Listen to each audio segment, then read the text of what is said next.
Bonjour à tous! Aujourd'hui, on va parler de la dévaluation dans le modèle Mundell-Fleming ou encore ISLM en économie ouverte. Si jamais vous êtes vraiment à l'aise avec le modèle Mundell-Fleming, n'hésitez pas à aller directement au mécanisme. Et si jamais c'est encore un peu fragile, restez avec moi car je vais faire quelques rappels. Tout d'abord, qu'est-ce qu'une dévaluation? Une dévaluation, c'est une baisse de la valeur de la monnaie nationale par rapport à une monnaie étrangère. Je vais prendre un exemple. Imaginons qu'on ait une relation entre le dollar et l'euro de 1 euro égale 1 dollar. Et que cette relation passe de 1 euro égale 1 dollar à 1 euro égale 0,5 dollar. Ça veut dire qu'avant avec 1 euro je pouvais obtenir 1 dollar. Maintenant avec 1 euro je peux obtenir seulement 0,5 dollar. Donc mon euro me permet d'avoir moins de dollars. Ainsi, il y a une perte du pouvoir d'achat de l'euro, une perte de la valeur de l'euro par rapport au dollar. Cette dévaluation n'est possible qu'en change fixe. Alors, petit rappel, qu'est-ce que le change fixe et qu'est-ce que le change flexible? On a un taux de change flexible lorsque le taux de change varie librement, comme un prix sur le marché, donc sur le marché d'échange. C'est-à-dire que suite à des échanges entre la nation, donc par exemple la France, et un pays étranger, on va avoir des mouvements de devises, des demandes d'euros, des offres d'euros, des demandes de dollars, des offres de dollars. Et ça va créer des excès d'offres ou de demandes sur le marché d'échange, ça va déséquilibrer le marché d'échange. Et lorsque le taux de change est flexible, donc le taux de change, qui est le prix sur le marché d'échange, va pouvoir rééquilibrer ce marché et ainsi toujours ramener l'équilibre. Sauf que si le taux de change est un prix sur le marché d'échange, donc il est flexible, ça veut dire qu'il va constamment bouger afin de ramener cet équilibre. Donc on va passer par exemple de 1 euro égale 1 dollar à 1 euro égale 0,5 dollars, à 1 euro égale, je sais pas, 2 dollars. Il va constamment bouger afin de ramener l'équilibre. Or, je le rappelle, une dévaluation est un choc. C'est le passage d'une valeur A, donc 1 euro égale 1 dollar, à une valeur B, 1 euro égale 0,5 dollars. Et ces valeurs en fait sont fixées. C'est fixe. Or, si le taux de change varie tout le temps, donc passant d'une valeur A à une valeur B à une valeur C, je ne peux pas créer un choc sur cette variable. De façon économique, on dit que le taux de change, quand il est flexible, il est endogène. Or, un choc ne peut avoir lieu que sur des variables exogènes, autrement dit des valeurs fixes. C'est-à-dire que voilà, si le taux de change bouge tout le temps, je ne peux pas le fixer à une valeur et modifier durablement sa valeur. Ce n'est pas possible, puisqu'il va à chaque fois bouger et varier pour ramener l'équilibre sur le marché d'échange. Or, quand j'ai un taux de change fixe, c'est-à-dire que je veux que ma relation entre l'euro et le dollar reste constante au cours du temps, c'est-à-dire 1 euro égale 1 dollar, quand cette relation est fixe, à ce moment-là, je peux bouger durablement la valeur du taux de change et par exemple passer de 1 euro égale 1 dollar à 1 euro égale 0,5 dollars. Voilà, comme elle est fixe, je peux durablement changer de valeur. Et je rappelle qu'en change fixe, donc le taux de change ne fait pas son rôle de prix sur le marché d'échange, il ne va pas ramener l'équilibre. Donc en change fixe, c'est la banque centrale qui va intervenir pour amener l'équilibre. La banque centrale va observer le déséquilibre sur le marché d'échange, donc s'il y a un excès d'offres ou de demande de monnaie nationale, d'accord? Et en observant ce déséquilibre, elle va agir en conséquence en faisant varier son offre de monnaie, créant ainsi un déséquilibre sur le marché de la monnaie pour rétablir en fait l'équilibre sur le marché d'échange. Donc ça c'est vraiment important, c'est-à-dire que la dévaluation n'est possible qu'en change fixe. En change flexible, le taux de change est endogène, il ne peut pas y avoir de choc sur le taux de change. Donc ça c'est important. Maintenant revenons un peu sur ce change fixe. On a dit que la Banque centrale intervenait pour rétablir l'équilibre sur le marché d'échange. Or, comme il y a son intervention, on peut définir deux équilibres. Je vais définir l'équilibre temporaire comme l'équilibre avant l'intervention de la Banque centrale. Donc c'est-à-dire que avant son intervention, avant que la Banque centrale observe le déséquilibre et puisse le résoudre en faisant varier sa masse monétaire, nous avons le marché d'échange qui est en déséquilibre. Donc si je reprends mes équations du modèle, c'est-à-dire IS, l'équation du marché des biens, LM, l'équation du marché de la monnaie, et B égale 0 l'équation du marché d'échange, à l'équilibre temporaire, avant que la banque centrale ne soit intervenue, le marché d'échange n'est pas à l'équilibre. C'est pour ça que quand on résout le modèle à l'équilibre temporaire, on n'utilise que IS et LM. Ensuite, à l'équilibre que je vais appeler stationnaire, c'est le moment où la banque centrale est intervenue pour rééquilibrer le marché d'échange. Ainsi, si je reprends mes équations, donc IS, LM, B égale 0, elles sont toutes à l'équilibre. Donc on a bien l'équilibre temporaire avant intervention de la banque centrale et équilibre stationnaire après son intervention où le marché d'échange est rééquilibré. Dernier rappel avant de commencer le mécanisme de la dévaluation, je voulais vous rappeler les principales équations du modèle Mundell-Fleming, surtout celles qui concernent le marché d'échange. Donc je rappelle, le modèle Mundell-Fleming, c'est un modèle ISLM mais en économie ouverte. C'est-à-dire qu'on recherche maintenant à expliquer les relations entre la nation, donc par exemple la France, et le reste du monde. Tous les échanges entre la nation et le reste du monde. Et nous pouvons avoir plusieurs types d'échanges. On peut avoir des échanges en termes de biens, donc c'est-à-dire ce sont plutôt les exportations et les importations, d'accord, sont l'ensemble des échanges de biens et services entre la nation et le reste du monde.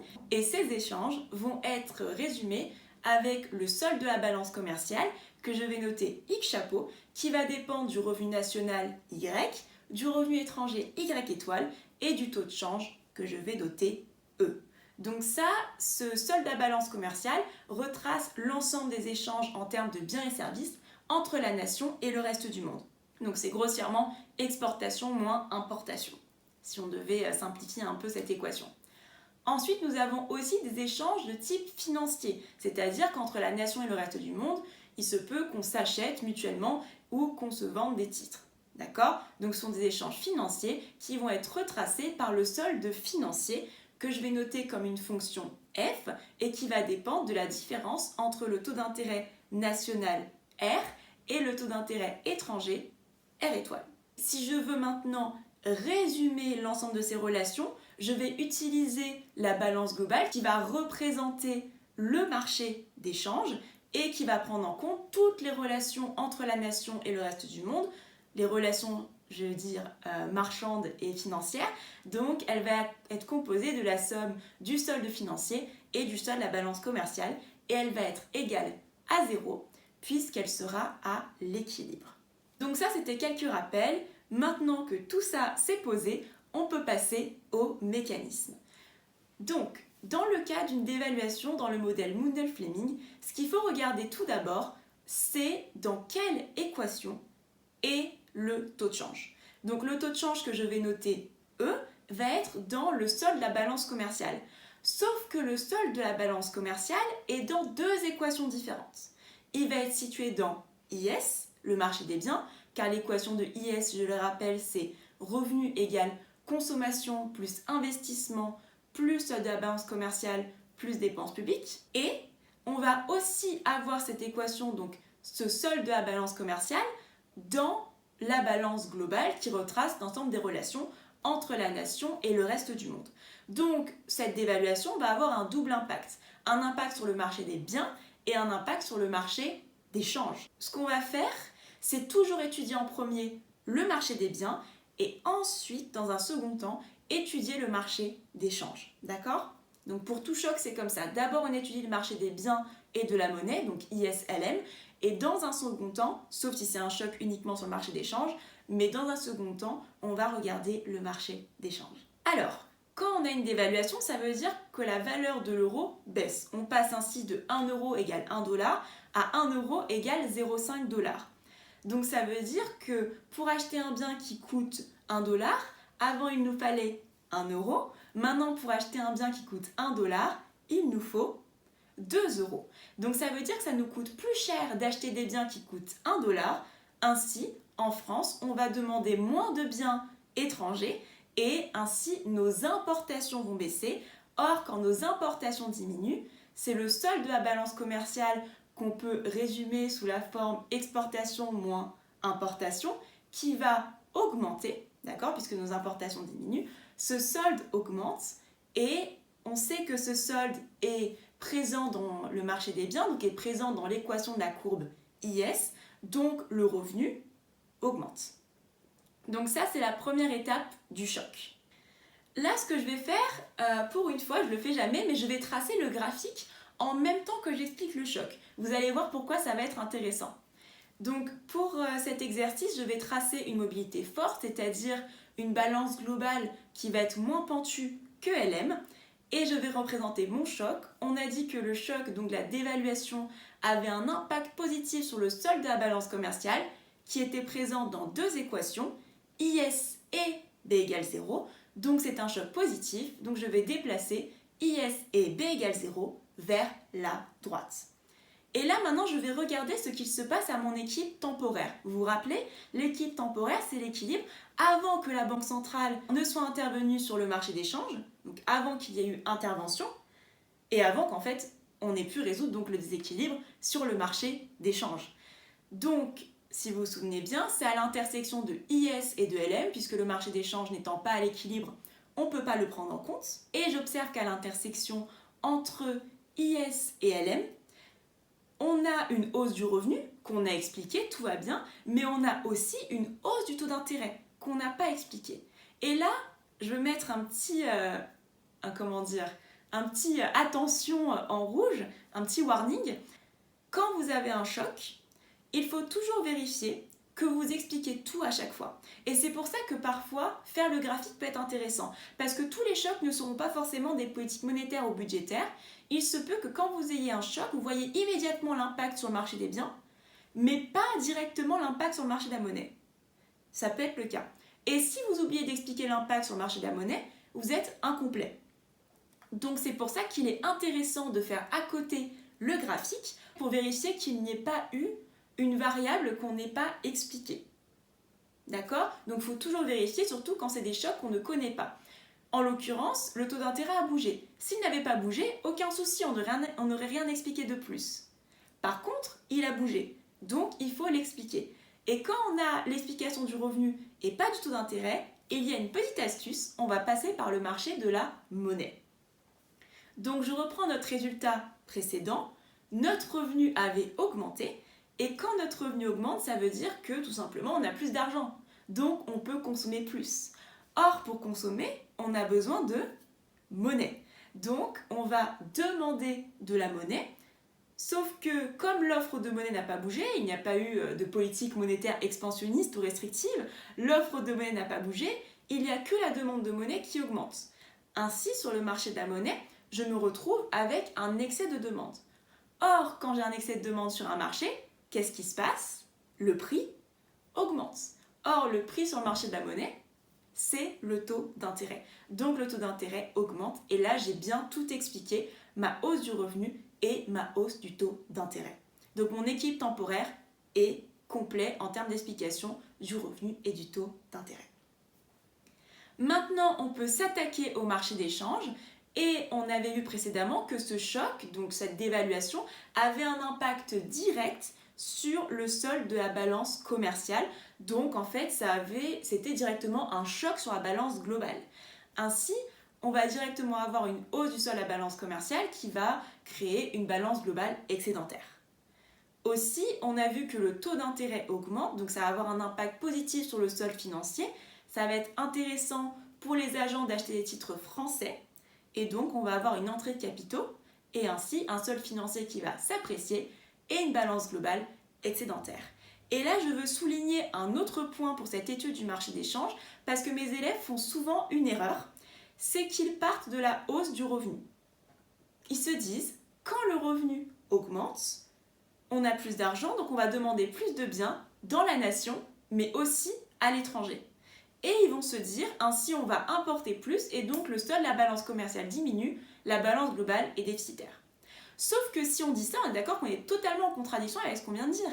Surtout que notre choc, et ça qu'il ne faut pas oublier, c'est que notre choc, c'est un choc positif sur le solde de la balance commerciale. La hausse de Y, la hausse du revenu, c'est un effet secondaire. Jamais ça ne va compenser le choc en réalité. Donc même si la hausse du revenu, on peut dire qu'il y a un effet rétroactif qui fait qu'on importe plus et que notre balance commerciale va baisser, jamais ça compensera un choc. Un choc, c'est gros, ça, c'est ce qui domine en fait. Donc vraiment, pensez d'abord au choc et l'effet sur le revenu est un effet secondaire, il ne faut pas le mentionner. J'espère que c'est clair pour vous. Si jamais ce n'est pas clair, n'hésitez pas à le dire en commentaire, je vous réexpliquerai encore plus si nécessaire parce que c'est vraiment important. Donc, on se retrouve au total avec une balance globale qui est excédentaire et ça va correspondre ainsi à un marché d'échange qui est en déséquilibre. Et la question, c'est de savoir, est-il en excès d'offres ou en excès de demande? Donc, pour savoir, prenons tout simplement un exemple. Donc, on va prendre le cas précédent où le taux d'intérêt augmentait, qui crée une balance globale excédentaire. Et si le taux d'intérêt augmente, on a vu que les agents veulent acheter des titres français. Ainsi, ils vont avoir besoin de monnaie française, donc de l'euro, et ils vont demander de l'euro. Et ainsi, on va avoir un excès de demande de l'euro, donc de monnaie nationale, sur le marché d'échange. Donc, quand la balance globale est excédentaire, je vais avoir un excès de demande de monnaie nationale sur le marché d'échange. Et quand j'ai un excès de demande sur un marché, le prix doit augmenter. Or, le prix sur le marché d'échange, c'est le taux de change. Mais nous avons dit que la dévaluation n'est possible qu'en change fixe. Le taux de change n'est pas flexible, il ne peut pas jouer son rôle sur le marché d'échange et ramener l'équilibre. Donc ce qui va se passer, c'est que le taux de change ne va pas bouger, il va être fixé. C'est la banque centrale qui va observer l'excès de demande sur le marché d'échange et intervenir en créant un excès d'offres, donc en augmentant sa masse monétaire sur le marché de la monnaie. Ainsi, en créant un excès d'offres, elle va pouvoir baisser, donc le taux d'intérêt va diminuer. Et quand le taux d'intérêt diminue, ça va annuler, en fait ça va ramener l'équilibre sur le marché d'échange, ça va annuler la hausse précédente du taux d'intérêt et la hausse en fait du solde de la balance commerciale permettant de ramener le marché d'échange à l'équilibre. Et quand le taux d'intérêt diminue, ça va stimuler investissement et demande. Donc maintenant, graphiquement, si on regarde ce qui vient de se passer à l'équilibre stationnaire, donc suite à l'intervention de la Banque centrale, on a vu qu'elle a augmenté son offre de monnaie, d'accord? Donc ça veut dire que l'ajustement va se traduire par un déplacement de LM vers la droite. Là, il ne faut pas oublier, ce n'est pas le taux de change qui fait l'ajustement, donc on ne va pas bouger par rapport au taux de change, c'est-à-dire ni IS ni la balance globale, mais c'est bien la Banque centrale, donc LM, qui va bouger pour ramener l'équilibre et faire office en fait d'ajustement. Ainsi, je vais déplacer LM vers la droite et obtenir mon équilibre stationnaire à l'intersection d'une nouvelle IS, du nouvel LM et d'une nouvelle B égale 0. Et on observe que le revenu a augmenté, ce qui est logique, on n'a que des augmentations de revenus jusqu'à présent, et le taux d'intérêt par contre a baissé. Et ça veut bien dire que la baisse du taux d'intérêt qu'on a eu à la fin fait plus que compenser en fait la première hausse qu'on avait au début. Donc voilà pour cette dévaluation, c'est vraiment un choc qui change de la politique monétaire et budgétaire, mais c'est pour ça en fait qu'il est intéressant, je trouve. Il a quelques petits pièges, mais une fois qu'on connaît, tout se passe bien. J'espère que cette vidéo vous aura plu et vous aura aidé. N'hésitez pas à mettre en commentaire si vous avez des questions, si vous avez apprécié la vidéo, à aimer cette vidéo, à la partager et surtout à vous abonner. Merci beaucoup pour votre écoute et à une prochaine vidéo. Au revoir!